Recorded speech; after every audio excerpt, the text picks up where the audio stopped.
Y bueno, esta es parte de la presentación del equipo número 1 en apoyo a mis compañeros. Vamos a explicar rápidamente los parámetros cinéticos que llevan a cabo las enzimas y su relación con la termodinámica. Las reacciones proceden espontáneamente si hay un descenso en energía cuando la temperatura y la presión se mantienen constantes. Muchas reacciones que son termodinámicamente posibles ocurren a velocidades despreciables, es decir, son sintéticamente imposibles, y de ahí la necesidad de la catálisis. Aquí tenemos una pequeña gráfica que relaciona la energía libre con respecto al avance de la reacción. Entonces tenemos aquí ciertos parámetros relacionados como la energía libre de Gibbs y la transformación de un sustrato a un producto, que va a ser básicamente lo que vamos a estar aquí mencionando, ¿no? La relación directa entre la constante de equilibrio y la energía libre de Gibbs estándar, en este caso, es pues básicamente aquí vamos viendo cómo va aumentando la constante de equilibrio, mientras que lo que vendría siendo la delta G, es decir, la energía libre, se va haciendo negativa, es decir, se va haciendo un proceso exorgónico cada vez más espontáneo. Bueno, entonces la relación directa va a ser justamente que la energía libre va a estar relacionada con la constante de los gases, la temperatura, que es la cantidad de incidencias moleculares, es decir, hablamos de la energía cinética promedio de un sistema a nivel molecular. Entre mayor sea la temperatura, más colisiones van a haber, y esto tiene que ver también con el logaritmo natural de la constante de equilibrio. Es decir, a mayor constante de equilibrio, el valor de la energía libre es más negativa, entonces va a ser más exorgónico. Aquí lo que vamos a tener presentado es justamente una gráfica de la energía libre respecto al avance de la reacción en dos caminos. El que tenemos en color verde es básicamente un estado de transición o un estado energético en el cual la energía libre, pues en este caso, va a requerir cantidades mayores, mientras que aquí el camino que tenemos representado de color azul sería una disminución en la energía, ¿no? Es por eso que aquí tenemos una delta G sin catalizador, mientras que la delta G con catalizador utilizará menos energía. Recordemos la definición de catalizador como aquel agente químico que no participa directamente dentro de la reacción química, pero que busca una ruta alterna en la cual se utilice menos energía para justamente obtener nuestro producto, ¿no? La necesidad de la biocatálisis es para modificar el equilibrio químico y así poder regular de forma diferencial las velocidades de reacción.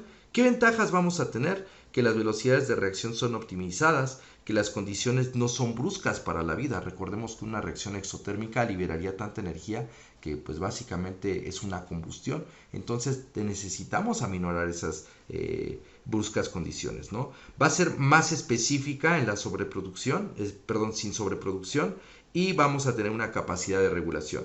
Entonces aquí tenemos justamente el cambio conformacional de la exoquinasa inducido por el sustrato, que ya sabemos que en este caso es la glucosa, para fosforilarla.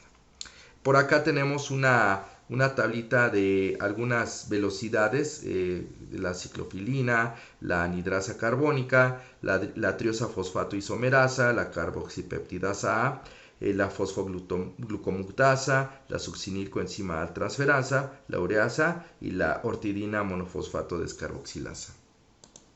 Aquí tenemos la clasificación, en este caso, de lo que vendrían siendo nuestras enzimas. Por aquí tendríamos la siguiente clasificación. Clase 1 serían las oxidorreductasas, que son reacciones de oxidorreducción. La clase 2 son las transferasas, que es la transferencia de grupos funcionales. La clase 3 son las hidrolasas, que en este caso reaccionan por hidrólisis. El número 4 serían las liasas, que sería la eliminación para formar dobles enlaces. Las isomerasas, que básicamente hacen una isomerización. Y las ligasas, que forman, que van a hacer una formación aceptada con una hidrólisis por medio del ATP.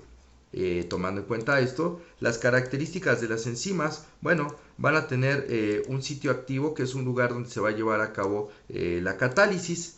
El sitio alostérico, que es un lugar de unión de las moléculas pequeñas. Aquí vamos a hacer una pequeña corrección.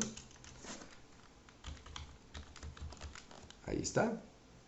Que es el lugar de unión a moléculas pequeñas cuyo efecto es un cambio en el sitio activo en el sitio de unión, modulando la actividad enzimática, pudiendo ser un movimiento molecular o rotaciones, ¿no? Aquí está justamente una enzima, que tenemos la parte proteínica, la apoenzima, que se va a unir a un cofactor. En este cofactor podemos hacer un cambio conformacional que ajusta a nuestra enzima para que empiece con el proceso catalítico, ¿no? Y ahora vamos un poquito con los parámetros enzimáticos, ¿no? Que viene siendo la Km, conocida como la constante para cada enzima, o también vamos a ver más adelante la constante de Michaelis. Es la concentración de sustrato a la velocidad inicial, y que a la mitad de la velocidad justamente va a ser, repito nuevamente, a la mitad de la velocidad máxima se obtiene justamente esta constante, que también es conocida como constante de afinidad. La constante catalítica, que es para cada enzima, ¿no? Entonces, en cada enzima vamos a tener una constante catalítica específica, numérica, y que va a ser justamente un número de moléculas de sustrato convertidas en producto por cada molécula de enzima y por unidad de tiempo en condiciones de saturación para el sustrato. Y por último, la velocidad máxima. Esta es teórica y que va a ser nuestro parámetro de medida para ser alcanzado cuando todos los centros activos de las enzimas sean ocupados por el sustrato. Aquí tenemos por otra parte la ecuación de Michaelis-Menten, ¿no? Que es justamente aquí donde estábamos mencionando este tipo de parámetros. La ecuación de Michaelis-Menten va a graficar básicamente en el eje de las Y la velocidad inicial, medida básicamente en micromol por cada minuto, y va a ser contra la concentración del sustrato, que se mide en milimol. Entonces, este avance de la reacción, aquí cuando lleguemos exactamente a la mitad de la velocidad máxima, esta es la constante de afinidad, esta constante de Michaelis, que va a ser diferente para cada uno de los casos. Entonces es una ecuación bastante útil porque nos va a permitir modelar la velocidad de las reacciones. Y entonces aquí la velocidad máxima es igual a la velocidad catalítica, o la constante catalítica, multiplicada por la concentración total de la enzima, ¿no? Aquí tenemos nuevamente los parámetros cinéticos, enzimáticos, que habíamos mencionado, y algunas de las unidades de los parámetros cinéticos que, les voy a dejar esta presentación o este documento de PDF, se los mando al grupo. Y bueno, comenzando nuevamente con parámetros importantes de la ecuación de Michaelis. Tenemos la constante de especificidad, que básicamente es la relación o la división entre la velocidad teórica o máxima entre la constante de afinidad, que también es en este caso la constante catalítica, entre la constante de Michaelis, ¿no? Que nos va a indicar cuál es el mejor sustrato de una enzima, que es el que va a tener mayor constante de afinidad. Por segundo parámetro, que indica la eficiencia catalítica por debajo de la saturación, y representa también el paso de unión de la enzima con el sustrato. Aquí, por ejemplo, tenemos el caso de la quimiotripsina, que va a tener ciertas interacciones con la glicina, vavalina, la norvalina, la norleucina y la fenilalanina, ¿no? Que tiene diferentes relaciones entre la constante catalítica y la constante de afinidad, ¿no?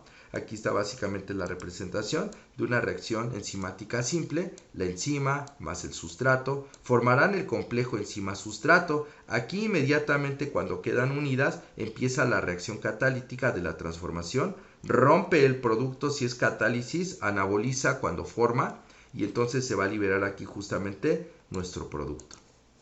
Por acá tendremos algunos otros de los parámetros que llegamos a utilizar, que son las transformaciones de la ecuación de velocidad de Michaelis-Menten, primero que nada a una recta, por lo cual esta metodología es una metodología de linealización, y esta es la ecuación Lineweaver y Borg, que básicamente nos permite utilizar los parámetros de medida, ¿no? Por ejemplo, la cantidad del sustrato que tenemos por acá con respecto a la velocidad inicial. Aquí está la linealización de nuestra gráfica, y nos permite hacer a través de una recta una pequeña regresión lineal, y con esa regresión lineal nosotros obtenemos justamente una ecuación lineal, ¿no? En donde básicamente la constante o la pendiente de nuestra recta será la relación entre la constante de Michaelis o de afinidad entre la velocidad máxima, y la ordenada al origen, que es este punto de intersección entre el eje de la Y y la recta, será el inverso de la velocidad máxima.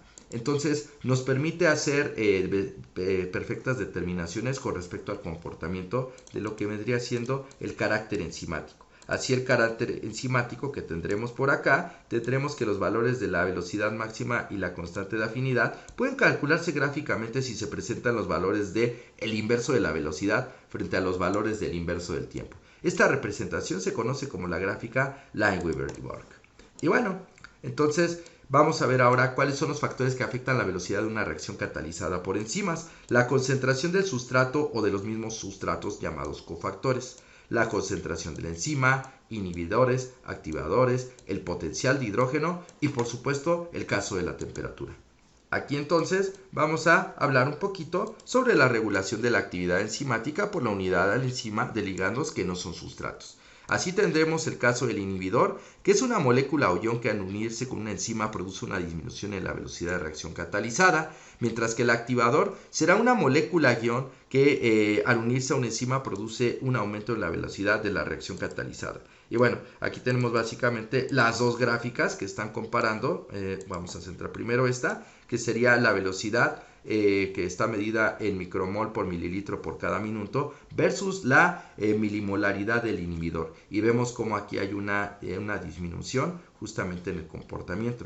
Mientras que en el caso del activador vamos a tener pues algo más parecido a una sigmoide. Por aquí hablaremos de los tipos de los inhibidores que tenemos básicamente en estos sistemas, ¿no? Tenemos los isostéricos, que es el inhibidor que se une al mismo sitio que el sustrato, es decir, el sitio activo. Esto, vamos a ver, se llama inhibición competitiva, ¿no? Y el alostérico, que es un inhibidor que se une al sitio distinto al del sustrato. Y bueno, básicamente aquí tenemos los tipos de inhibidores. Competitivo es el que se une a la enzima libre interfiriendo con la unión del sustrato. Está ocupando el lugar que debería utilizar el sustrato. El incompetitivo es el inhibidor que se une al complejo enzima-sustrato interfiriendo con la formación del producto. Básicamente está unido el sustrato con la enzima, pero llega algo que no permite abrir la compuerta que libere el producto, es decir, algo así como si se estuvieran abrazando dos personas y llega una tercera que las abraza y no deja que se suelten. Y por último tenemos el mixto, por penúltimo, que es el inhibidor que se une tanto a la enzima libre como al complejo de las enzimas sustrato, interfiriendo en la unión del sustrato y la formación del producto. Y por último tenemos ahora sí el no competitivo, que es un tipo especial de inhibidor mixto que se une con igual afinidad a la enzima libre y al complejo enzima-sustrato, ¿no? Entonces, básicamente, para concluir, hablaremos entonces cómo se ven estas expresiones. Tengo estas imágenes que son referencia de Leninger, ¿no? Y entonces aquí tenemos la inhibición competitiva, que es lo que les mencionaba, ¿no? Básicamente, su efecto contrarresta cuando incrementamos la cantidad de sustrato, porque, pues de alguna manera, si estamos inhibiendo, entonces va a haber una competencia directa entre el sustrato y el inhibidor. Entonces, los dos van a competir por el sustrato, por el sitio de unión, ¿no? Y reduce la concentración de la enzima libre disponible. Aquí tendremos el patrón de la inhibición competitiva relacionada justamente con la ecuación Lineweaver-Borg. La inhibición incompetitiva, en este caso los inhibidores cuyo efecto no se contrarresta incrementando la concentración del sustrato. Entonces en este caso pues tendremos la unión del incompetitivo justamente en un sitio, pudiera ser un sitio en un sitio alostérico, que precisamente no permite el cambio conformacional de la proteína y por lo tanto no permite la realización de la producción del producto, ¿no? Aquí está el patrón de la inhibición de incompetitiva, justamente por la ecuación Lineweaver-Borg, en donde tenemos rectas paralelas, es decir, que todas conservan exactamente la misma pendiente, y lo que va a marcar el parámetro es la ordenada al origen. Entonces, justamente con este archivo, bueno, si gustan se los paso, podemos calcular justamente cuando tenemos una inhibición competitiva con la medición de la ordenada al origen. La inhibición mixta, que pues básicamente tenemos aquí los dos tipos de inhibición, ¿no? Que se une tanto a la enzima libre como al complejo enzima-sustrato y entonces interfiere de dos formas diferenciales, ¿no? Entonces aquí veremos justamente una variación tanto en la ordenada al origen como en el factor de la pendiente, ¿no? Y la inhibición no competitiva, que es básicamente alterar alguno de los de las redes de las reacciones químicas, pudiera ser por medio de la constante catalítica o por la introducción de un inhibidor competitivo o acompetitivo, que va a cambiar justamente las variaciones de las gráficas que tenemos presentes, ¿no? Aquí están los patrones de la inhibición no competitiva, en el cual todas las rectas van a chocar exactamente en un mismo punto, que es el inverso de la constante de Michaelis, que en este caso pues viene siendo nuestra ordenada al origen. Y por acá tenemos el efecto de los inhibidores sobre los parámetros cinéticos, como pues básicamente un pequeño resumen de lo que viene sucediendo dentro del mundo de la cinética enzimática. Espero haber sido breve y dejo pendiente ahí el archivo por si llegan a necesitar o tienen dudas. Gracias por su atención.